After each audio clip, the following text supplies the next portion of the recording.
What's up, peeps? We're back. As always, I'm your host, Lee Bentz, and thank you so much for joining us for our YouTube edition of the AEW Insider. You know I don't let the peeps down when there's a huge AEW pay-per-view going on, and this is definitely one of the biggest. We have Double or Nothing 2022. This is AEW's 4th annual Double or Nothing. It's crazy how time flew by. It does start at 7 p.m. this Sunday for the buy-in, and the main show starts at 8 p.m. It is being held at the T-Mobile Arena on the Las Vegas Strip. So, it's going to be a heck of a show. This card, as always, AEW has amazing cards, even for an hour TV show, but this card is fucking stacked. So I'm going to bring you the full card and, of course, my predictions. As always, check us out on all social media, including Facebook and YouTube under the AEW Insider, and Twitter under the AEW Insider 1 as in the number 1. So anyway, let's get to the show. We're going to kick it off with the buy-in, which is Hook and Danhausen, which is Hookhausen, versus Tony Nese and Smart Mark Sterling. Now, this match is going to be great. It's a great way to get the show started. Hook and Danhausen are super over with the fans. They go nuts whenever they come out.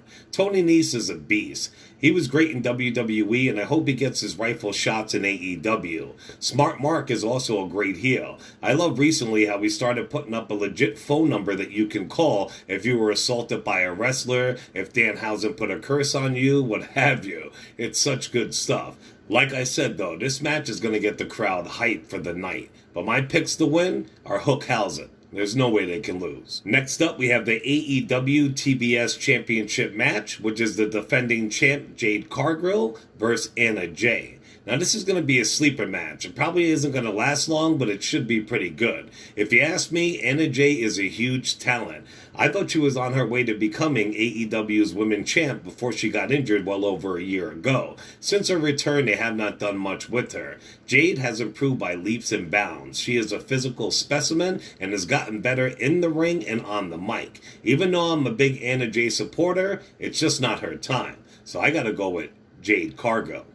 We also have a tag team match, which is the Hardy Boys, Jeff and Matt Hardy, versus the Young Bucks, Matt Jackson and Nick Jackson. This match is going to be insane. It's going to have the fans jumping out of their fucking seats. 2 legends versus 2 modern legends. If you ask me, they should have built this up a little bit longer. This is a great feud, and they just put it together way too quick. I don't think it's time for these teams to face off yet, but I also don't think this is going to be a one and done. The feud's going to go on for a while, and it definitely will be revisited in the future. Now, I'm a huge Bucks fan, and I almost never bet against them, but these are the Hardy Boys on their supposed final run. So I gotta go with Team Extreme, the Hardy Boys, to take this one.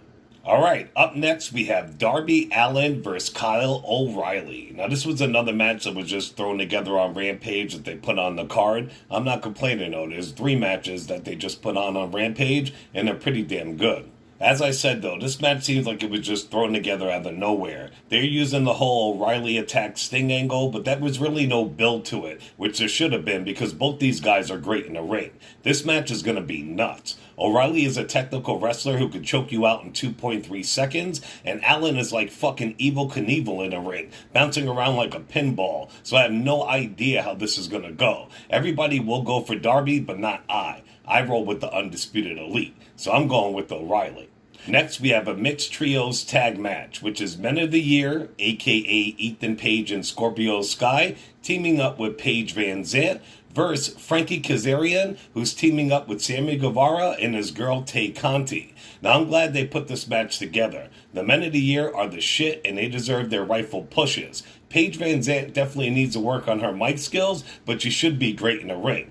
She's great on social media, always posting sexy pics with her fat ass and titties hanging out. If you don't know what I'm speaking of, go and peep her, peeps. Sammy and Tay are great heels together. People despise seeing them happy, and it's awesome. Frankie and Scorpio used to be tag team champs. I believe they were the first ever AEW tag team champs, so I believe this match makes sense. It has a history, it has a good build, and it should be a lot of fun. But I'm going with Men of the Year and Paige Van Zant.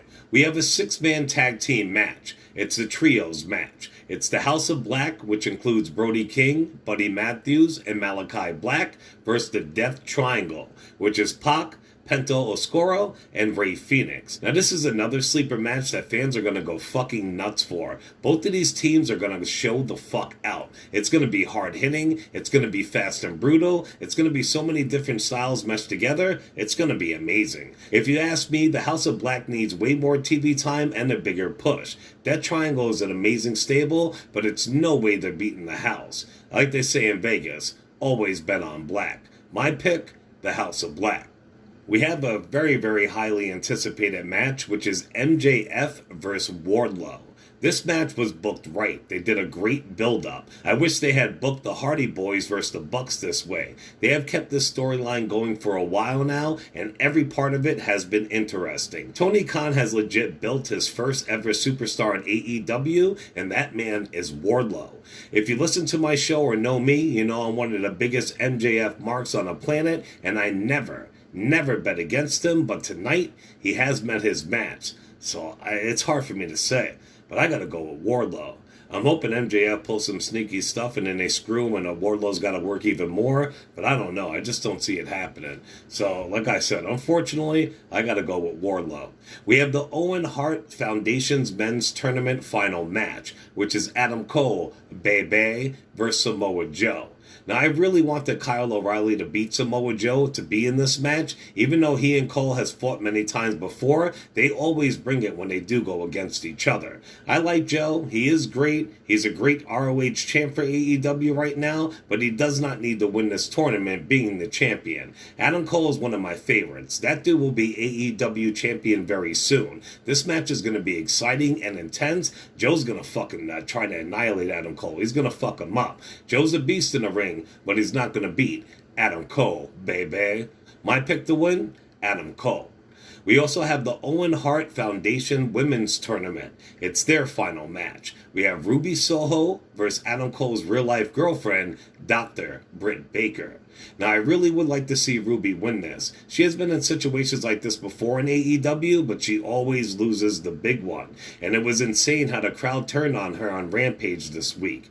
Dr. Britt is one of the best around right now. They have not done much with her since her title loss. Shit, they have not done much with Thunder Rosa since she won her title. Yet I digress. It would be amazing to see Britt win, plus her man Adam Cole win the men's bracket. It very well could happen, but for some reason, I think they're going to put Ruby over and put her and Baker back in a title hunt for Thunder Rosa's title. So even though I think Soho should win, I'm not going to go against a good doctor. My pick, Dr. Britt Baker. We have the AEW World Tag Team Championship straps up for grabs. It's a triple threat match, which is Jurassic Express versus Team Taz, which is Ricky Starks and Powerhouse Hobbs, versus Swerve and Our Glory, which is Keith Lee and Swerve Strickland. These three teams are going to get it the fuck in. And like the other House of Black match, you have so many different styles going on in this match. Each team has a smaller member who can move, and each team has a big horse on their side, and all of them could do stuff they shouldn't be able to do for their sizes. I'm talking about big and small. This match should be fantastic. Luchasaurus and Jungle Boy have not done much with their title run, and I feel it's time for them to drop those straps. Swerve and Keith Lee are a crazy combination, but it's time for my boy Ricky Starks and Powerhouse Hobbs to shine. So I'm going with Starks and Hobbs. We have the Anarchy in the Arena match, which is the Jericho Appreciation Society, which is Chris Jericho, Angelo Parker, Matt Menard, Daniel Garcia, and Jake Hager. And that's versus the Blackpool Combat Club, which consists of Bryan Danielson and Jon Moxley, plus they're teaming up with Eddie Kingston, Santana, and Ortiz. Now, if you ask me, I would have rather see another Stadium Stampede match, but this will do.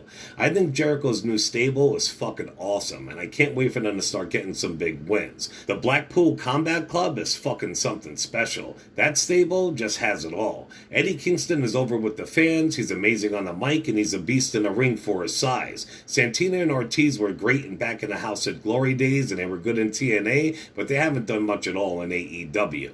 I do want Jericho's stable to win bad. I love the heels, and I love almost everybody in that stable. Like I said, they're going to be huge once they start racking up those wins. And I hate going against my gut feeling, but I think TK wants to make fans happy with this match, so he's going to go with the Blackpool Club, Kingston, Santana, and Ortiz. And like I said about the MJF match, Jericho and his boys could pull out some shady shit and take a win away, so I can't go against my boys. I'm going with the Jericho Appreciation Society for this win. We have the AEW Women's World Championship match. It is Thunder Rosa versus Serena Deeb. Now, Serena Deeb is amazing. I'm a huge mark for her. I love Thunder Rosa also. I watch her weekly vlog. I watch her weekly taco vlog. I really wanted her to become champion, but legit, she has done nothing with her title reign, and it's just pretty sad. I really want Deeb to win this one, but I don't think it's Thunder Rosa's time to lose that belt just yet. So I do got to go with Thunder Rosa. And finally, we have the AEW World Championship up for grabs, which is the defending champ, Hangman Adam Page, versus CM Punk. Now, you know I'm not a fan of Adam Page as AEW champion. I don't think he's done nothing with that title or for that title. It has been a horrible run. I am so sick of him being champ. Punk has been cool since he came back. He's had some decent matches. It's good to see him weekly. Page is going to fuck him up in this match, though. He's going to fuck Punk up. And Punk is probably going to get mad tired and blown out during the match while Page goes wild. I think Page will retain. Why, I don't know. But I'm going with the underdog for this one. I'm going with CM Punk. Alright, peeps, that's it for this episode. Remember to show us some love on all our social media platforms, including YouTube and Facebook under the AEW Insider, and on Twitter under the AEW Insider 1, as in the number 1. I'm excited for this pay-per-view. Like I said, as AEW always does, they have amazing cards, and Tony Khan's a couple weeks ago announced that they are going to be going back to Queens for another Grand Slam, and I'm going back. We were there last year, got videos up on the site, had the pictures and all that. It was one of the best times I ever had. So once they announce that date, I will be buying tickets and I will be posting it on the channel. As always, peeps, like I said, I never let you down for AEW. I'll always be here with great pay-per-views. I hope you enjoyed the show, and I'm doing a lot of stuff on the channel, a lot of video game stuff, you know what I mean, wrestling stuff when it comes up. It just is what it is. But anyway, thank you very much for tuning in. Thank you for showing love. We love you here at AEW Insider, and we'll see you next time, peeps. Ciao.